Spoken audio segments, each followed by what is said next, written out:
नमस्कार दोस्तों। Law of one यानी एक का कानून, या कह लीजिए एक का ज्ञान, या कह लीजिए एक के तरीके, यह उसका सत्र 55 है, जो कि जून 5, 1981 को रिकॉर्ड किया गया था। दोहराया जाता है कि इस किताब द्वारा दी गई सभी सूचनाएं और जानकारियां आप जान भी सकते हैं, मान भी सकते हैं, नज़रअंदाज भी कर सकते हैं और नकार भी सकते हैं, क्योंकि यह आपकी स्वतंत्र इच्छा या फ्री विल है, जो कि एक अनंत रचयिता द्वारा आपको दी गई है। एक बात और कही जाती है कि लॉ ऑफ वन पूरी तरह से सभी के लिए फ्री है। यदि कोई इकाई या व्यक्ति इसको निजी स्वार्थ के लिए इस्तेमाल करे तो वह उसकी व्यक्तिगत जिम्मेदारी होगी। और साथ ही साथ यह भी कहा जाता है कि यदि कोई व्यक्ति इसको अपनी भाषा में परिवर्तित करके दूसरों से साझा करना चाहे या फिर इन वीडियोस को अपने चैनल पर चलाना चाहे तो वह भी ऐसा कर सकता है, क्योंकि वह भी उसकी फ्री विल है। तो जैसा कि हमेशा राह कहते हैं, हम राह हैं, हम आपका स्वागत एक अनंत रचयिता के प्रेम और रोशनी में करते हैं। अब हम संवाद करते हैं। तो पहला सवाल डॉन करते हैं। मैं सबसे पहले यह पूछना चाहता हूँ कि कार्ला की स्थिति कैसी है, कृपया बताएं। तो राह कहते हैं, कार्ला पर मानसिक हमले लगातार हो रहे हैं, जिसके कारण वह शारीरिक कमजोरी का अनुभव कर रही है। कार्ला की महत्वपूर्ण ऊर्जा हालांकि प्रभावित नहीं हुई है, क्योंकि यहाँ उपस्थित सभी ने हीलिंग देकर उसकी सहायता की है। कार्ला स्पष्ट रूप से जन्म लेने की प्रक्रियाओं के कारण, यानी कि इस तरह के माध्यम लगाने के कारण ऐसी कमजोरी के अधीन है, जिससे उसके शरीर को कमजोरी की ओर ले जाने की संभावना अधिक है। तो दोस्तों, यहाँ पर जो रा ने जवाब दिया ना, रा ने कहा कि इस वक्त उसके ऊपर ना साइकिक अटैक्स बहुत पड़ रहे हैं ओराइन ग्रुप के द्वारा, जिसकी वजह से उसके जो शरीर है ना वो कमज़ोर होने लग गया है। लेकिन जो उसकी महत्वपूर्ण ऊर्जा है, यानी कि फ्री विल, इस कार्य को करने की जो उसकी स्वतंत्र इच्छा है, कह रहे उसको अभी तक फ़िलहाल ऐसा कुछ नहीं हुआ है। वो आज भी इस कार्य को करना चाहती है। और इसका कारण ये है कि ये जो लोग हैं आपस में साथ में, इन लोगों ने एक दूसरे को हीलिंग दी है। तो ये जो हीलिंग देते हैं ये लोग सारे मिलके कार्ला को, उसकी वजह से वो आज भी इस कार्य को करने के लिए निरंतर आगे बढ़ रही है। और उन्होंने एक चीज़ और बोली है यहाँ पे कि ये जो जन्म लेने की प्रक्रियाएं होती है ना, तो उसने पहले से ही जिस तरीके के माध्यम अपने ज़िंदगी में लगा रखे हैं ना, उसके कारण पहले से ही उसकी शारीरिक कमज़ोरी उसके अंदर है। वो इसलिए है क्योंकि हो सकता है उसने इस तरीके का माध्यम लगाया हो कि मैं शरीर से कमज़ोर हूँ, ताकि मैं अपने शरीर के ऊपर ध्यान दूँ। तो हो सकता है कि मेरा झुकाव एक तरीके से मैं भगवान को ढूंढने लगूँ कि हे भगवान, ऐसी कमज़ोरियाँ और ये दिक्कतें परेशानियाँ क्यों दी। तो हो सकता है उसकी वजह से वो भगवान की दिशा के अंदर जाने की सोचे एक बार को। फिर अगला सवाल डाउन करते हैं। इस मानसिक हमले को कम करने के लिए क्या कोई विशेष कार्य है जो हम कर सकते हैं, जो आपने हमें पहले ही बता दिया है, या फिर इस मानसिक हमले को कम करने के लिए या कार्ला को सबसे अधिक मदद करने के लिए क्या आप ऐसा कुछ बता सकते हैं? तो राय इसका जवाब देते हैं, हम कार्ला को स्कैन करते हैं और पाते हैं कि कार्ला का व्यवहार हर इकाई के लिए प्रशंसा और हर इकाई के लिए देखभाल का है। इस तरह का माहौल ऐसे मानसिक हमलों से होने वाली असुविधा के लिए काफ़ी विपरीत है। एक दूसरे के आपसी व्यवहार के कारण जो वातावरण बनता है वो मानसिक रूप से मदद करता है। तो दोस्तों, यहाँ पर जो रा ने कहा है, उन्होंने कार्ला को स्कैन किया और उन्होंने बताया कि कार्ला का जो एक्चुअल बिहेवियर है ना, वो दूसरों की प्रशंसा, यानी उनको अप्रिशिएट करना और उनके लिए केयरिंग होना, इस तरीके का उसका बिहेवियर है। तो वो कहते हैं कि इस तरीके के ये जो नेगेटिव साइकिक अटैक्स होते हैं ना, वो अगर पड़ भी जाए ना, तो इस तरीके का जो बिहेवियर होता है ना एक व्यक्ति का, और इस तरीके के वातावरण में जब वो है, क्योंकि ये तीनों चारों लोग साथ में थे और एक दूसरे के लिए केयर, एक दूसरे के लिए प्रशंसा और ये सारी चीज़ें इनके बीच में थी, तो इस कारण से ये जितने भी अटैक्स होते हैं ना, उससे थोड़ा सा मदद दे देता है। उस तरीके के वातावरण में ये उतना इम्पैक्ट नहीं कर पाता है। तो इस वजह से कार्ला थोड़ा सा इससे रिकवर कर पाई। फिर वो आगे कहते हैं, यहाँ आप में से प्रत्येक व्यक्ति कार्ला के प्रति सच्चाई वाला व्यवहार रखता है, मानसिक तौर पर, भावनात्मक तौर पर और आध्यात्मिक तौर पर, जो अवचेतन रूप से कार्य कर रहा है। प्रेम के प्रति सच्ची ईमानदारी, इससे बड़ा कोई जादू नहीं है। और यहाँ पर दोस्तों रा कहते कि देखो, ये जो प्रेम के प्रति और दूसरों के प्रति ये जो सच्चाई वाला व्यवहार होता है ना, इसका जो मेंटल लेवल पे मतलब दिमागी तौर पर देखा जाए या मन के लेवल पे देखा जाए या इमोशनल लेवल पे देखा जाए या फिर अगर आध्यात्मिक तौर पर स्पिरिचुअल लेवल पे भी देखा जाए, तो ये सारी चीज़ें ना सबकॉन्शियस लेवल पे दिमाग के अंदर जो रूट ऑफ द माइंड है वहाँ पर काम कर रही होती हैं। तो वो कहते हैं कि ये जो प्रेम और सच्ची ईमानदारी है ना, इससे बड़ा कोई जादू नहीं है। अगर आप इसको डेमोन्स्ट्रेट कर रहे हो ना दूसरों को, तो इससे बड़ी कोई जादू नहीं हो सकता। या तो सामने वाला एक्सेप्ट कर लेगा या रिजेक्ट कर लेगा या इग्नोर कर देगा, तीनों में से एक ही चीज़ हो सकती है इसमें। परंतु अगर आपका व्यवहार इस तरीके का है ना, तो ये बड़ी जादुई तरीके से काम आपके ज़िंदगी में करता है। फिर अगला सवाल डॉन करते हैं। धन्यवाद। मैं पिछली सामग्री के बारे में कुछ सवाल पूछना चाहता हूँ जो मुझे समझ में नहीं आया था। मुझे आशा है कि यह मेरी समझ को कुछ हद तक स्पष्ट करेगा, मानसिक तौर पर जिसके साथ हम काम कर रहे हैं। पिछले सत्र से पहले वाले सत्र में आपने कहा था, हालांकि ओराइन की इकाइयों के लिए भी खतरा होता है जब इस धरती की नेगेटिव इकाइयाँ जो कि कटाई योग्य हो चुकी हैं, वो ओरियन की इकाइयों के साथ मोल भाव करते हैं और जल्दी जल्दी संपर्क करने के लिए आदेश देने लगते हैं, ठीक वैसे जैसे ओराइन की इकाइयाँ इस ग्रह के नेगेटिव संपर्कों को आदेश देते हैं। क्या आप इस बयान के संबंध में इन तरीकों के बारे में समझा सकते हैं जो चेतना के झुकाव को प्रभावित करता है? तो दोस्तों यहाँ पर जो डॉन ने सवाल किया ना, उन्होंने कहा कि हम ये जानना चाहते हैं कि आपने एक सेशन के अंदर मतलब पिछले कुछ सत्र में कहा है कि ओराइन के लिए भी खतरा हो जाता है जब वो यहाँ पर जो नेगेटिव इकाइयाँ हैं जो बिल्कुल अपने नेगेटिव पूरे जा चुके हैं और वो कटाई के लायक हो चुके हैं, क्योंकि वो पूरी तरीके से नेगेटिव हो चुके होते हैं और उनका झुकाव पूरा वहाँ हो चुका होता है। तो वो कहते हैं कि वो ओराइन के साथ मोल भाव कर रहे होते हैं एक तरीके से, मतलब उनका एक आर्ग्यूमेंट और ये सारी चीज़ें चल रही होती हैं और वो उनको बार बार आदेश देने लगते हैं कि अब बताओ हमें क्या करना है, अब बताओ हमें क्या करना है। तो बार बार कांटेक्ट करने की कोशिश करते हैं। और ठीक इसी तरीके से जो ओराइन है वो भी इनको आदेश देने में लगा रहता है कि भाई तुम ऐसा करो, तुम ऐसा करो, तुम ऐसा करो, तुम ऐसा करो।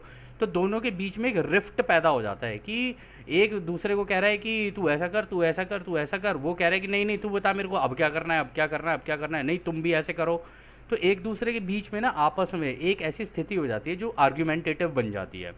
तो इसके बारे में ये डॉन जानना चाहते थे कि ये हमारी जो कॉन्शियसनेस होती है इसको किस तरीके से प्रभावित करता है, इसमें ये जो झुकाव है वो किस तरीके से बनता है। तो राय इसका जवाब देते हैं, नेगेटिव झुकाव वाली इकाइयों को दूसरों को दबाने और गुलाम बनाने से काफ़ी सहायता मिलती है। दो नेगेटिव झुकाव वाली इकाइयों के बीच इस तरह की क्षमता होती है कि जो भी इकाई सामने वाली इकाई को गुलाम बनाने में सफल होता है या दूसरों पर बोली लगा लेता है, उसका नेगेटिव झुकाव बढ़ जाता है। तो दोस्तों यहाँ पर जो राय ने कहा, उन्होंने कहा कि ये जो नेगेटिव वाले होते हैं ना, उनको दूसरों को दबाने में, यानी उनको ऐसा लगता है कि जो हमें पता है ना और जो हमारी नॉलेज है या कह लो जो भी हमारी जानकारियाँ हैं या जिस तरीके से हम चलते आए हैं उसका इस्तेमाल करते हुए दूसरों को दबाने की कोशिश करते हैं और कोशिश करते हैं कि सामने वाले को गुलाम बनाया जाए। वो हो सकता है जानबूझकर कर रहे हो सकता है अनजाने में कर रहे हो, लेकिन ये नेगेटिव झुकाव को दर्शाता है। तो उन्होंने कहा है कि इससे उनको काफ़ी सहायता मिलती है। और ये जो नेगेटिव झुकाव वाले जो होते हैं ना, इनके बीच में भी एक इस तरीके की क्षमता होती है, मतलब इस तरीके की एबिलिटी होती है उनके अंदर कि अगर वो दूसरे वाले को गुलाम बनाने में सफल हो गया तो उसका नेगेटिव पोलैरिटी बढ़ जाएगी, क्योंकि उसकी ईगो और बढ़ेगी कि अब मैं, इसका मतलब ये जो सामने वाले को मैंने दबा दिया है ना, तो इसका मतलब अब मैं और ऊपर हो गया हूँ लोगों से या सामने वाले से। तो इस वजह से उसकी ईगो और बूस्ट हो जाती है और ईगो बूस्ट होने के कारण उसका नेगेटिव झुकाव और ज़्यादा बढ़ जाता है। फिर वो आगे कहते हैं, इकाई जिस पर बोली लग जाती है या जो गुलाम बना लिया जाता है, जो दूसरों के आदेश मान रहा है, निश्चित तौर पर उसकी नेगेटिव ध्रुवीयता खो जाएगी। हालांकि इससे उसकी नेगेटिव झुकाव की इच्छा और अधिक बढ़ जाती है। इसी इच्छा के कारण उसे अवसर मिलता है जिससे वो अपनी नेगेटिव ध्रुवीयता फिर से पा सकता है। तो दोस्तों इस केस में भी उन्होंने ये बताया है कि जिसको दबा दिया जाता है, जो गुलाम बना लिया जाता है, वो जो दूसरों के आदेश मान रहा होता है, निश्चित तौर पर उसके साथ होता क्या है कि वो जो उसकी नेगेटिव पोलैरिटी है ना वो खो जाती है, क्योंकि वो अपनी जितनी भी पावर है वो सामने वाले के हाथ में दे चुका होता है। ठीक है, क्योंकि उसने उसे दबाया, इसने अपनी पावर उसके हाथ में दे दी, अपनी इच्छा, स्वतंत्र इच्छा का इस्तेमाल करते हुए भी दे दी उसको सामने वाले को, तब भी वो दब गया उसके नीचे और उसकी नेगेटिव पोलैरिटी चली जाती है। लेकिन जब कोई ऐसे किसी को दबा रहा होता है ना, तो जो दब रहा होता है उसकी भी नेगेटिव पोलैरिटी एकदम से जंप शूट मारने की कोशिश करती है। वो इसलिए क्योंकि उसको दबाया गया है, उसकी भी ईगो हर्ट हुई है, और जब उसकी ईगो हर्ट हुई होती है ना, तो उसके अंदर इस नेगेटिव झुकाव को और बढ़ाने की ना तीव्र इच्छा हो जाती है, क्योंकि वो उससे लड़ाई में या आर्ग्यूमेंट्स में या किसी तरीके के क्वारल के अंदर घुसने की कोशिश करेगा। और जब वो करेगा, वो प्यार प्रेम से उसको सॉर्ट करने की कोशिश नहीं करेगा, वो भी अपने पॉइंट को प्रूव करने में लग जाएगा। और जब वो लग जाएगा उसे पता नहीं चलेगा, लेकिन उसकी नेगेटिव पोलैरिटी पूरी की पूरी झुकती चली जाती है, वो नेगेटिव दिशा के अंदर झुकना शुरू हो जाता है। और इसी के कारण उसको पता नहीं चलता है, लेकिन उसको नेगेटिव पोलैरिटी को अपनी इंक्रीज करने के लिए एक मौका मिल जाता है। वो हो सकता है ये सोच रहा हो कि मैं पॉजिटिवली काम कर रहा हूँ, लेकिन वो नेगेटिव पोलैरिटी की तरफ जा रहा होता है। और ऐसे में उसकी नेगेटिव पोलैरिटी है ना, जो उसके अंदर दबी हुई होगी, उसको दोबारा पाने की हो सकता है वो कोशिश भी करे, उसको हो सकता है जाने अनजाने हो, लेकिन कोशिश करे और उसका झुकाव उस नेगेटिव पोलैरिटी की तरफ हो जाए। फिर अगला सवाल डाउन करते हैं। तब मैं ये समझना चाहता हूँ कि यदि मान लें इस ग्रह पर तीसरी घनत्वता वाला इकाई ओराइन के लड़ाकों को बुलाता है या बोली लगाता है, तो क्या ये झुकाव पैदा करने की क्रिया है जो दोनों इकाइयों को प्रभावित करेगा? तो डॉन ने भी अच्छा सवाल किया कि जब कोई इस धरती से तीसरी घनत्वता वाला कोई व्यक्ति जिसका नेगेटिव झुकाव है, वो ओराइन से अपना कांटेक्ट करता है, उनके लड़ाकों को अगर बुलाता है, तो क्या ये उसकी नेगेटिव पोलैरिटी को इंक्रीज़ करने के लिए कुछ बेनिफिट करेगा? क्या उसका फ़ायदा होगा, उसमें मदद मिलेगी? और क्या इस झुकाव को बढ़ाने में ये जो दोनों लोग हैं, क्या किसी भी तरीके से इनके ऊपर कोई प्रभाव पड़ेगा, यानी पोलैरिटी ऊपर या नीचे जाने के लिए कुछ इसका इम्पैक्ट होगा? तो रा कहते हैं यह गलत है। बुलाने के तरीकों और बोली लगाने के तरीकों में थोड़ी सी भी समानता नहीं है। बुलाने के तरीकों में जो व्यक्ति कॉल कर रहा है वह एक नौसिखिया, निवेदक या मांगने वाला होता है जो नेगेटिव समझ बनाने में सहायता मांग रहा है। कृपया नाम के गलत प्रयोग के लिए हमें माफ़ करें। ओराइन की इकाई द्वारा जवाब देने से उसकी नेगेटिव ध्रुवीयता बढ़ती है, क्योंकि वो नेगेटिव ज्ञान का प्रचार कर रहा है, जिसके चलते वो उस इकाई को गुलाम बनाता है या बोली लगाता है जो उसे बुलाते हैं। तो दोस्तों यहाँ पर राने का नहीं ये गलत है, तुम्हें इसको थोड़ा सा अलग तरीके से देखना पड़ेगा। वो कह रहे कि देखो ये जो बुलाने के तरीके हैं, ये जो बोली लगाने के तरीके हैं ना, इसमें कहीं समानता नहीं है, मतलब ऐसा नहीं कि इनके अंदर कहीं सिमिलैरिटी हो। तो वो कह रहे कि बुलाने के लिए जो व्यक्ति बुला रहा होता है ना, वो एक तरीके का नौसीख है, वो तो सीखना चाहता है कि इनको कॉन्टैक्ट कैसे करते हैं नेगेटिवली। और क्योंकि वो मांगने की पोजीशन पे है, तो वो अभी इस वक्त ये कोशिश कर रहा है कि मैं इस नेगेटिव झुकाव को और इंक्रीज करने के लिए कैसे इनकी मदद लूँ।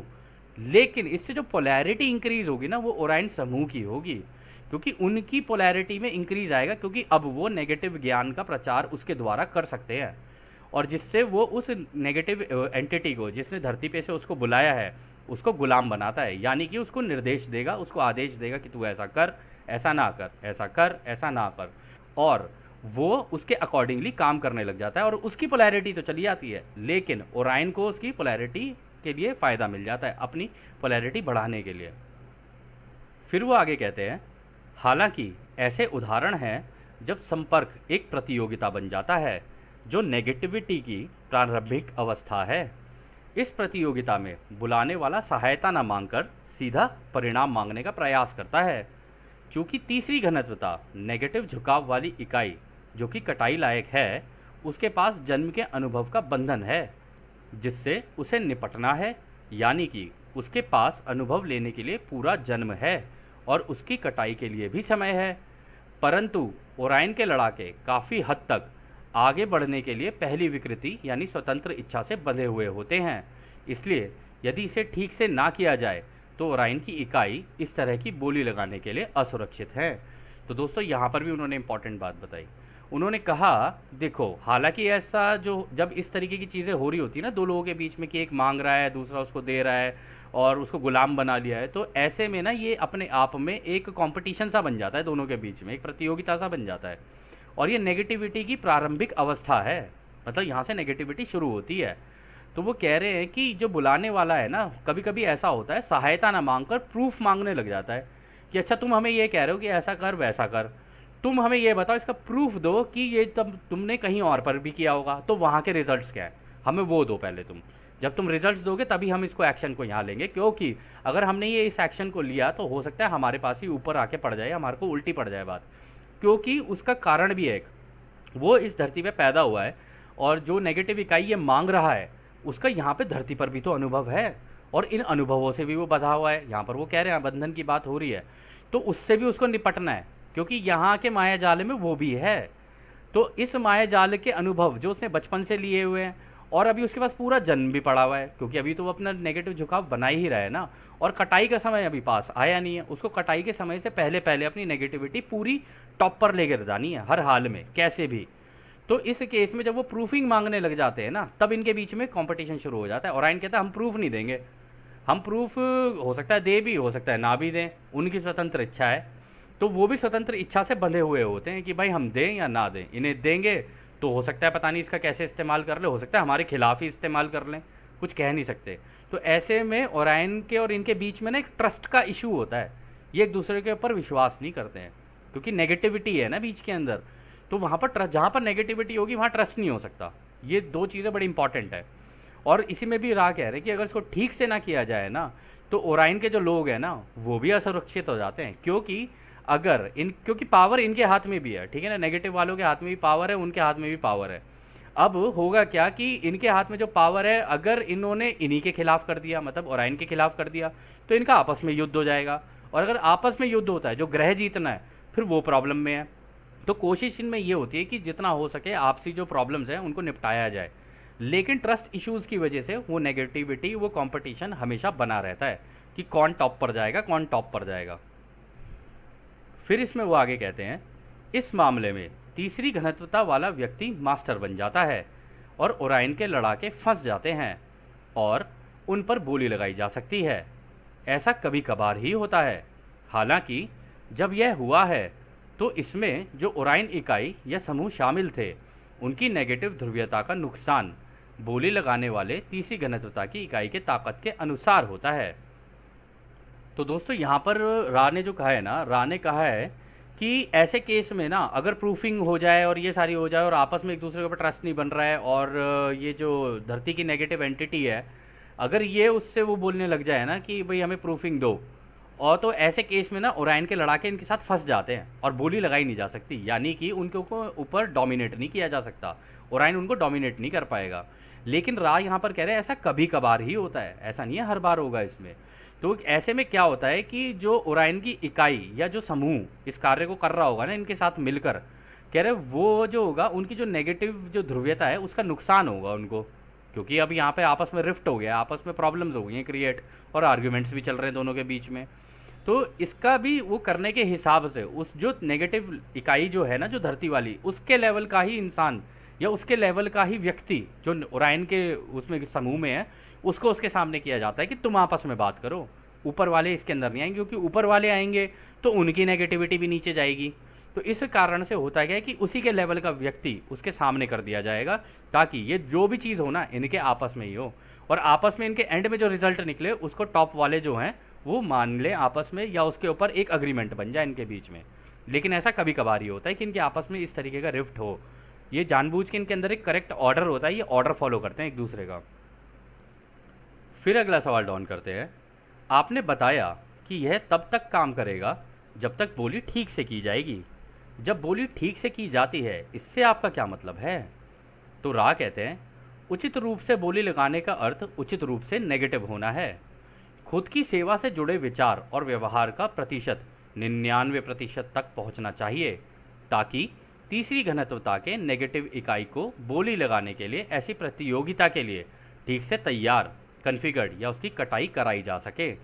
तो यहाँ पर दोस्तों उन्होंने कहा है कि जो उचित रूप से बोली लगाएगा, मतलब जो इनसे बात करेगा या इनसे उस आर्ग्यूमेंट को करेगा या फिर उस डिस्कशन को उन लोगों से करेगा, उस व्यक्ति का व्यवहार जो तीसरी घनत्वता से है उसका 99% नेगेटिव होना चाहिए, यानी कि वो इस लीग में टॉप 1% में होना चाहिए, ताकि वो उनसे इस तरीके का डिस्कशन कर सके।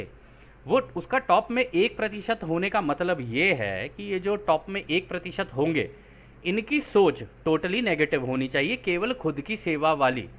तब ही वो उनसे बात कर पाएंगे, अदरवाइज उनसे नीचे के लेवल का कोई होगा ना, कि मान लो टॉप 2% में आ रहा है, टॉप 3% में आ रहा है, टॉप 4% में आ रहा है, टॉप 5% में आ रहा है, तो वो नहीं कर पाएगा उस चीज़ को हैंडल, क्योंकि उसकी नेगेटिव पोलैरिटी उतनी है नहीं।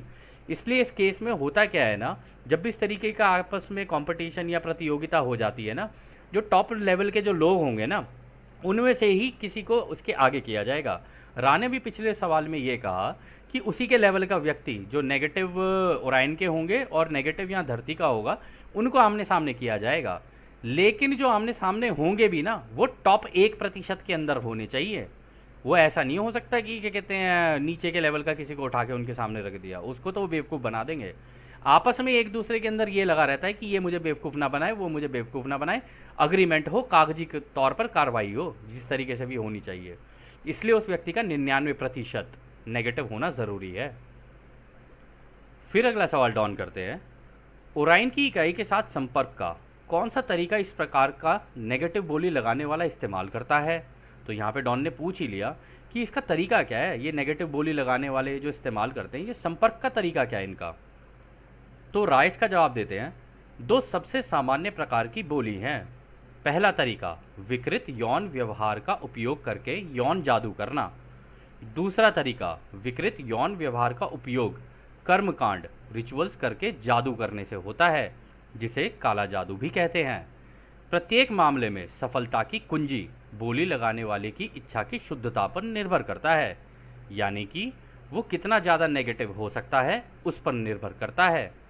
ओराइन की इकाई का पूरा ध्यान सामने वाले को जीतकर पूरी तरह से अपना गुलाम बना लेने का होता है। तो दोस्तों यहाँ पर इन्होंने दो तरीके बताए। पहला तरीका तो उन्होंने ये बताया कि एक यौन व्यवहार में, यानी कि एक यौन व्यवहार करके उनको दिखाना पड़ेगा, उनको क्या कहते हैं ओराइन को, कि हाँ हम नेगेटिव हैं, जिसके अंदर ये यौन व्यवहार की जो यहाँ पर बात हो रही है ना, उसमें गलत तरीके के जो यौन तरीके होते हैं ना, इस ऊर्जा का इस्तेमाल करने वाला, उसको यहाँ पर बताया जा रहा है कि मतलब उल्टे सीधे तरीके से इसका इस्तेमाल किया जाए इस यौन व्यवहार का, जिसको क्या कहते हैं, रा ने बोला था सेक्सुअल रिप्रोडक्शन और इन सब चीज़ों के बारे में ना, लेकिन इसको बिल्कुल उल्टा करके, जितना इसके अंदर डोमिनेशन, जितना इसके अंदर क्या कहते हैं सामने वाले को गलत तरीके से ट्रीट करना, सामने वाले को बिल्कुल डोमिनेट करना या उसको बिल्कुल एक स्लेव की तरह ट्रीट करना, उस तरीके का व्यवहार उनको शो करना पड़ेगा, उनको ओराइन को, तभी हो सकता है ऐसा, ये जो इनका आपस में संपर्क है। दूसरा तरीका उन्होंने ये बताया कि काले जादू का इस्तेमाल करके उनको यौन व्यवहार का उपयोग, यानी काले जादू में भी इस यौन व्यवहार का उपयोग करना पड़ेगा। अब ये ज़रूरी नहीं है कि क्या कहते हैं मेल फीमेल हो, मेल मेल भी हो सकता है, फीमेल फीमेल भी हो सकता है, मेल फीमेल भी हो सकता है, या कुछ कुछ भी और तरीके के हो सकते हैं। जितना बुरा आप सोच सकते हैं उस तरीके का ये बोल रहे हैं, क्योंकि इसमें पूरा नेगेटिव होने की ज़रूरत है। और यहाँ पे कालो जादू का इस्तेमाल किया जाएगा। अब उसके अंदर कुछ भी हो सकता है बलि भी दे दे, कुछ भरोसा नहीं है, कुछ नहीं कहा जा सकता। ये तो हम बस अंदाज़ा लगा सकते हैं, कहा नहीं जा सकता इसके बारे में कुछ भी।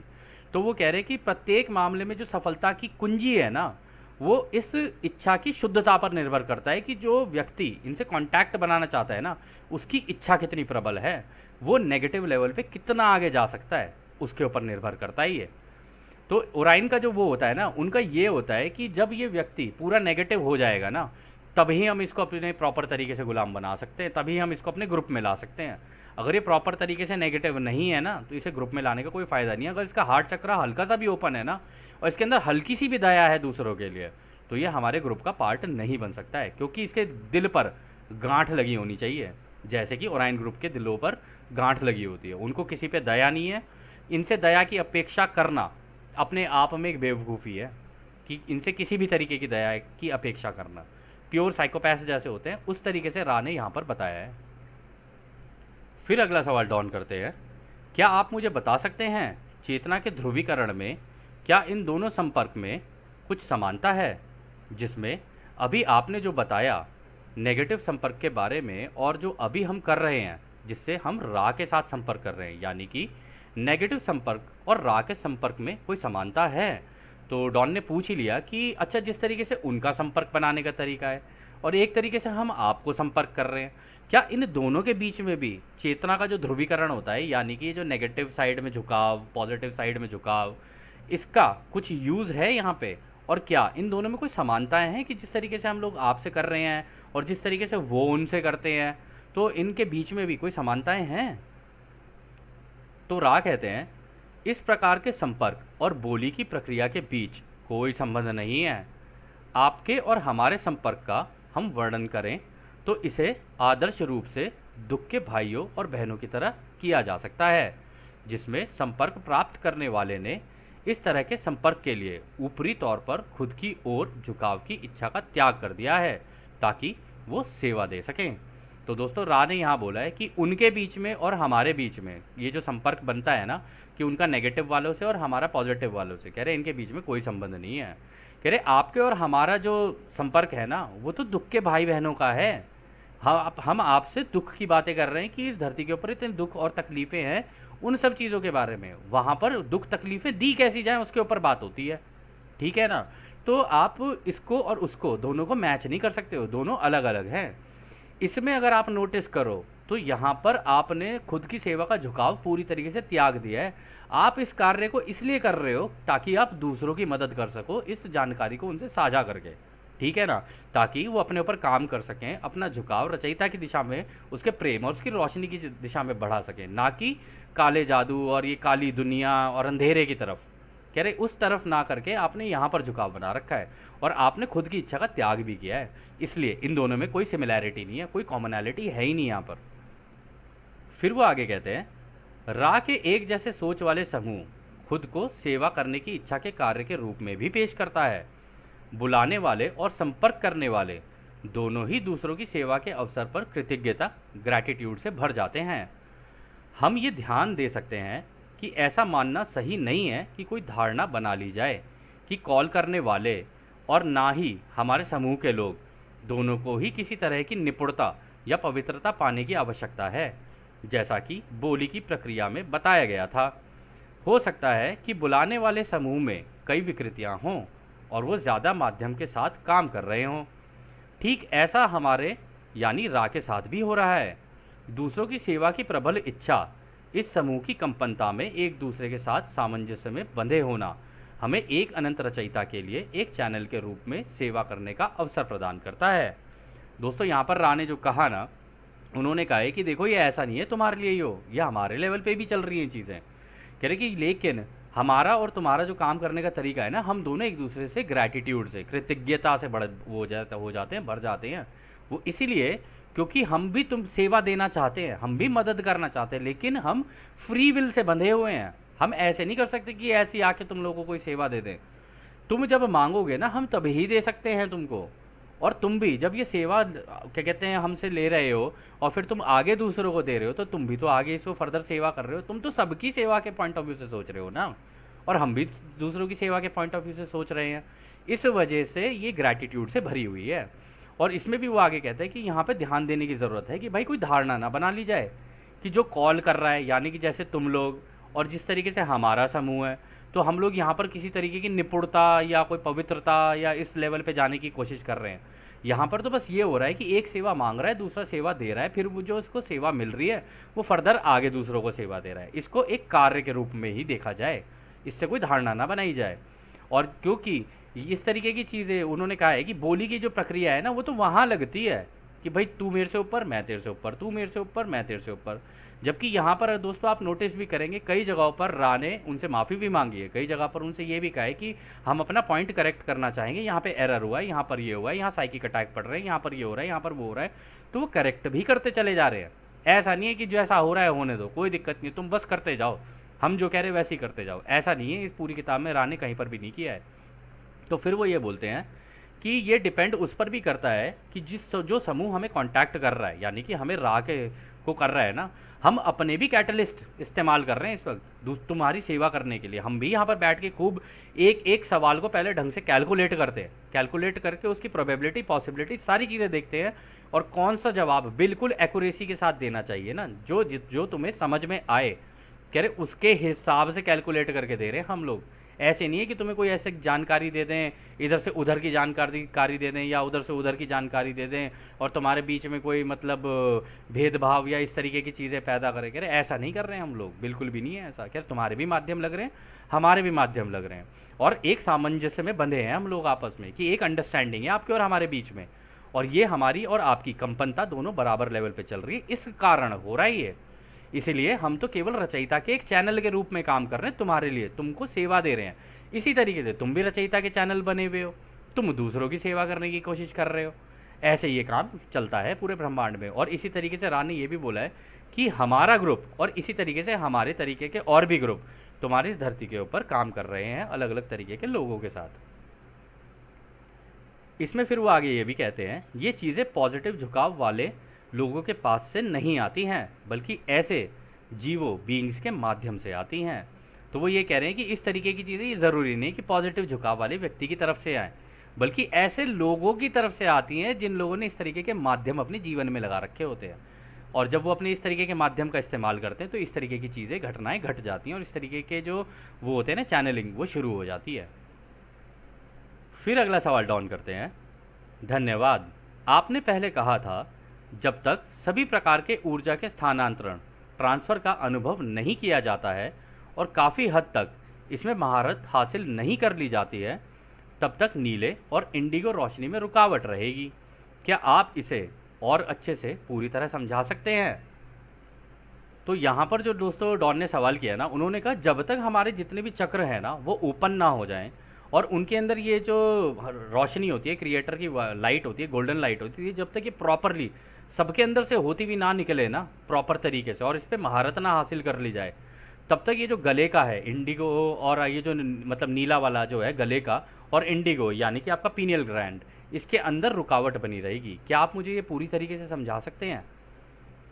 तो राइस का जवाब देते हैं, इस समय स्थान पर हमने आवश्यक बीज की सामग्री को शामिल नहीं किया है। कृपया अधिक उपयुक्त स्थान समय के बंधन पर दोबारा सवाल पूछें।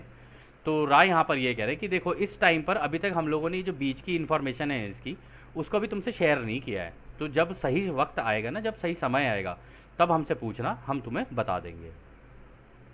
तो खैर दोस्तों, अब यह सत्र अभी हम यहीं समाप्त करते हैं, क्योंकि यह सत्र भी थोड़ा सा लंबा है, तो हम कोशिश करेंगे इसको 2 भाग में ख़त्म करने के लिए। तो जैसा कि राह हमेशा कहते हैं, अब हम आपको उस एक अनंत रचयिता के प्रेम, उसकी रोशनी, उसकी शक्ति और उसकी शांति में छोड़कर चलते हैं। आदने हमारे दोस्तों, आदने वासु। धन्यवाद।